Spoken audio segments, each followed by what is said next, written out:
मौलाना room की एक मशहूर हिकायत है। 6 अंधे आदमियों को एक हाथी दिखाया गया। सब ने हाथी के मुख्तलिफ हिस्से छुए और अपनी अपनी राय दी। एक ने कहा ये तो सतून जैसा है, पाँव।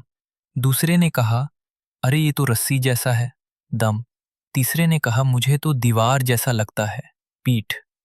रूमी ने कहा सब अपनी अपनी नज़र से देखते हैं, मगर हकीकत सबसे बढ़कर है।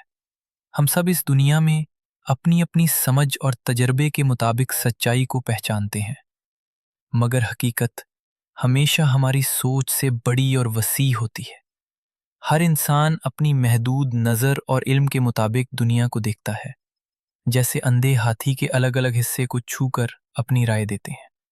असल हकीकत तभी सामने आती है जब सब की बातें और तजर्बे मिलकर एक मुकम्मल तस्वीर बनाते हैं। यानी दुनिया की असल हकीकत एक ही है, मगर इसे समझने के लिए सब ज़ाविये देखना ज़रूरी है।